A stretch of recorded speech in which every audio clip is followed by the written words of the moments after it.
Welcome to One Drink, a podcast where we talk about one topic for one drink. This week in history, we are featuring October 26th to November 1st. Oh, yeah. Pretty big week. Pretty big week, Yeah, too. oh, yeah. There's some big stuff that happened this week. I like it. Yeah. What you got? All right, so I'm going to kick it off with a little bit of local history. Oh, Or even better. Local enough, I should say. Yeah. So the Erie Canal officially opened. Oh. It was the first major man-made waterway in America. It links Lake Erie with the Hudson River, Yeah. and they used it to bypass the British-controlled Lower St. Lawrence River. Sweet. The canal cost over $7 million at the time in 1825, October 26, 1825. At the time. At the time, it cost $7 million and took 8 years to complete. Okay. In today's money, Oh, boy. so 195 years later, What are we talking? 185 mil. Oh, my God. Yeah. So, Isn't that crazy? yeah, it's crazy with the difference in the money. It's funny, too, because, doing the show that we did, about the It's about the 60s. 60s that we're going to do, the money Yeah, difference is... it's crazy. It's crazy. Oh, my God. Yep. All right, so remember we did the recycling show, Oh, yeah. and we were like, a lot of pens get just thrown out. Yeah, it was like $1 billion a year or something like Something that. ridiculous. Something ridiculous.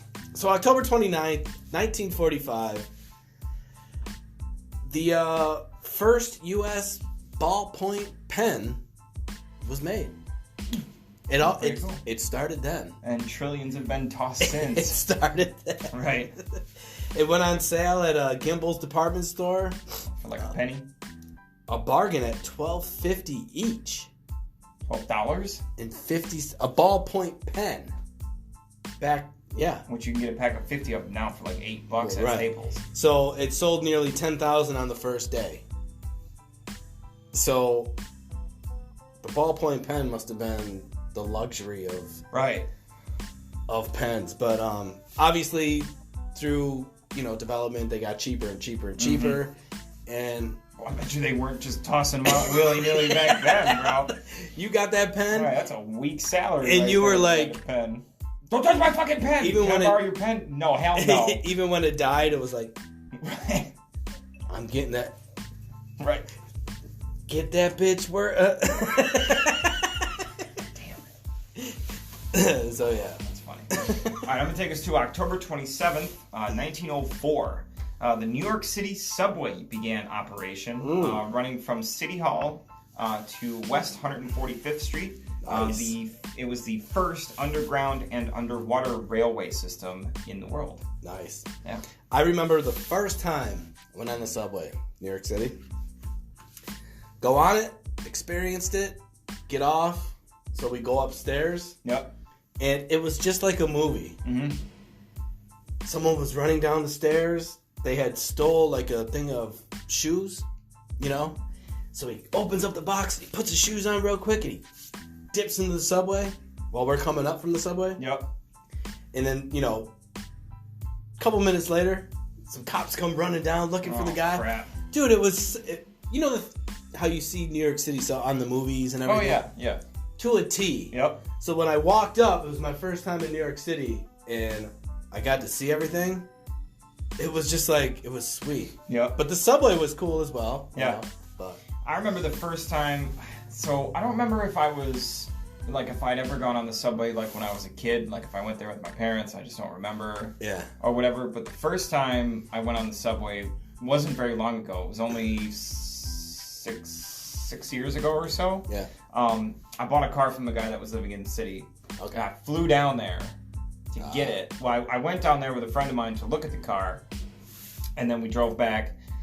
And then, I decided I wanted it, so, I did all the stuff at the bank. Was this a Jeep? And then, yeah, my black Jeep. Oh, that was so sweet. I know, I freaking loved that car. Damn. So, but I had to go down there to get it and drive it back up. Yeah. But I didn't have anybody that could drive down with me and then come back up. So I was like, screw it, I'm just going to fly. Got it. I found a flight for it was like $112 Gee. to fly from here to there. And I swear to God, we were ascending and descending for longer than we were just flying. Oh, yeah. It was like a 30-minute flight. Yeah. Like, it was like that. I was like, oh my God, this is amazing. Yeah. But I got off and I had to take the subway. Well, I could have taken a cab, but I was like, dude, I've never ridden the subway before. But I mean, I'm by myself, so it was a really cool trip for me. You know what I mean? Like, it wasn't very long, but it was a really cool trip for me. And like, I got off a few blocks before I needed to get off because it was at Grand Central Station. And I was like, well, I gotta see Grand Central. You know what I mean? So, I had my headphones in, and I'm just, I got my backpack, and I'm cruising. But it was everything that I thought it was going to be. Yeah. It stank, and it rattled, and it was packed with people, and there were some weird people on there. Yeah. And I wanted nothing more than just to get off once I got on. So, and like, I didn't understand like the flow of stuff. I didn't either. You know what I mean? So like, I had to get the thing to get in, and then like do the... So, like, I'm fumbling over the machine. And you were by yourself. Yeah, and I was by myself. Cool. So, like, I couldn't bounce ideas off, like, how to do stuff. I was with a group of people. And obviously, no one wants to help you. No. You know what I mean? Because they're in a hurry. So focused on what they're doing. I gotta go. And, like, I'm just, I'm taking my time because I'm not in a hurry. I got a couple hours before I got to meet up with the guy to get the car. And so, I'm seeing stuff, and people are like... motoring around me, and I'm like, man, you guys are dicks, man. And I'm like, I went to go ask somebody if this was the right, just to make sure that it was the right train. Right. And they just like looked at me and just zoomed past. And I get it. I'm from New York. You know what I mean? Yeah. We're not that nice-ish sometimes. But I was like, I'm from here too, bro. Yeah. So when I was there, I was just soaking everything in. So whenever I would walk around the corner, when I hit Times Square, I'd go slow. People were just pushing me. They're like, dude, get out of my way. Dude, get out. And I was like, it was just non-stop, hectic, crazy shit. And I was just trying to, like, soak it in, but I couldn't because I was just like, oh, damn. So. Yeah. But yeah, the subway is, it's unique. We'll say that. It is. I mean, it's worth the experience. You know what I mean? Of course. I mean, obviously, it's different for people that live there because they take it every single day. But, to experience it, when you don't live in those big cities, it's something to. And it's crazy too because another thing I thought when I was underneath, right? There's just a ton of people, right? Mm-hmm. I looked up and I was like, there's just a ton of people right above us too. Oh, you know what I mean? So it's just constant traffic. And a 150-story building right above me. I know, like, dude. So yeah. But this comes down. Yeah, it was cool though. Yeah, New York City is definitely an experience. You have to. Yeah. Don't walk slow though. No, don't go slow. Walk fast. And don't even try to drive down there. No, God, no. Just park your car in Jersey. So we're gonna go to October 28th, 1890. All right. Ugh. Fingerprinting for criminals started. Not that. I didn't mean to say criminals, but yeah. Yep, Henry Faulds, known as the father of fingerprinting. That guy. Yeah. Yep. Was the first to suggest using fingerprints for criminal investigations because fingerprints are unique, one of a kind, like snowflakes. Yeah. Unfortunately, my fingerprints are out there into the book of whatever. As are mine. Yep. So now they use DNA. Yeah. Which mine's in there too. But yeah, mine too. But the fingerprints, Henry Faulds. I mean, I like it because it does work. It helps catch actual. It's crazy because you watch these shows, and you can get fingerprints. I mean, they're good now. Oh yeah. I mean, you have to leave a relevant, thing, but it's crazy how fast they can detect them now. Before you had professionals, that would sit there with magnifying glasses and make in the 1960s, right, and make marks, on distinctive like patterns and shit like that. Can you imagine doing that for a job though? Just staring at fingerprints all fucking day. Oh my god! But now it's just like this. They're just like dink. You just put it in the system and wait for it to go. Tink. Oh, mad horse. Right. Oh, done. Shit. Screw that. October 28th, 1890. Fingerprinting is a thing. Sweet. Sweet. All right, so my last one I got October 28th, 1636. Oh. So we're going back, close to 400 years. I like it. Harvard University, the oldest institution of higher learning in America, was founded in Cambridge, Massachusetts. It was named after John Harvard, a guy who donated his entire library, his entire personal library, and half of his estate to the university to get it started. Wow. Yeah, so they named it after him, John Harvard. So that's dedication. That's definitely dedication to higher learning.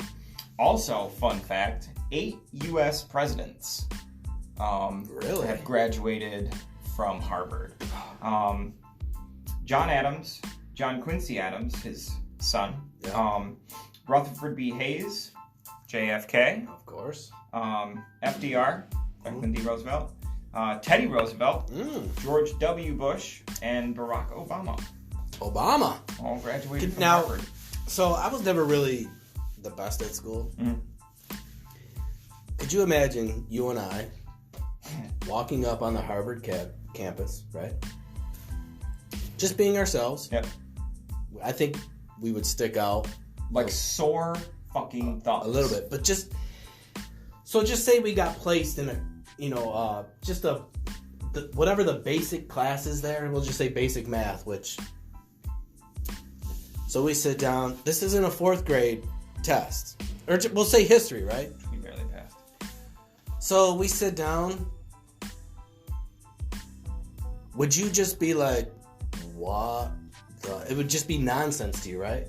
I wouldn't even try to go. But wouldn't it be? It'd be like I feel like kind of dumb when I bring up facts about Harvard. Right. I feel kind of dumb. You know what I mean? Or like insufficient. Yeah. Mentally. Could you imagine though? Man, we just sit down and we're just like, you two can't sit next to each other. Right away. Oh, this is gonna suck. Just be getting those looks like, what are you doing here? Look at these two. We're on scholarships. For podcasts. People will be like, the day in the life of a Harvard. That would be great. Idiots. The two of us combined probably aren't smart enough to go to Harvard. Clearly not. October 29th, 1904. This one is amazing. German-American gymnast George Iser wins 6 Olympic medals in a single day. That's impressive. I mean, 6 medals is impressive. He only had one leg. He had a one leg and one was prosthetic. He had a fake leg. And won in gymnastics. In gymnastics. Legs are pretty important in gymnastics. He won 3 gold, parallel bars, long horse vault, and 25-foot rope climb. Right? 2 silver, pommel horse, and 4 event all around. So I couldn't do any of these. No. Let alone he had a prosthetic leg, and back then it was wooden, Yeah. But he still managed to outdo people with legs. Yeah. That's amazing. That right there is a trier. Is heart. Yeah. And trier. Yeah. He is almost the greatest trier ever. He's the greatest doer. October 29th. He graduated from trying. 19. Yeah, he was like, fuck this. He's like, one leg? I got it. I'm still whooping your ass. Right. Can you imagine how good he would have... I don't want to say how good he would have been if he had 2 legs, but I mean... He was determined. Just his determination to do it. That's... 19, and he outdid everyone. It's crazy. In the Olympics. And it wasn't the Special Olympics. No, this is just straight up the Olympics. Literally incredible. I couldn't be in the same room with him either. That guy is great. I feel like I would feel so unaccomplished in my life. I'm like, yeah. Yeah. People like to complain nowadays, you know what I'm saying? Not anymore. This dude needs to come around and just be like, what? Right. Complain about what? What? You're tired? Yeah. Oh. I only got 1 leg.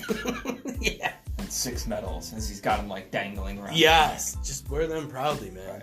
Yeah, so October 29th, 1904. George Iser. George Iser. The man. Cheers to you, George. Yes. For sure. Yeah. So yeah, that's the history. Yeah, that's our history for this week. Guys, don't forget, stay tuned for all of these history shows every Monday, our full-length shows on Wednesdays, and our live shows every other Saturday afternoon. Yeah. You can follow us on Facebook and YouTube, both at One Drink Podcast. And don't forget to like, follow, share, and subscribe, and hit that little bell notification so you get notified every time a new video hits. Do it all. Yeah. Do it all. Yeah, do it all. Do it all. Just do it right now. It's just one button. All you gotta do is click it. That's it. Click it. Click it. Don't scroll by Click it. it. Just click it. Click it. Click it. Click the button. Anyways, guys, from both of us here at One Drink, have a good week. We'll see you next time. They're gonna be clicking that bitch now. They're gonna be like,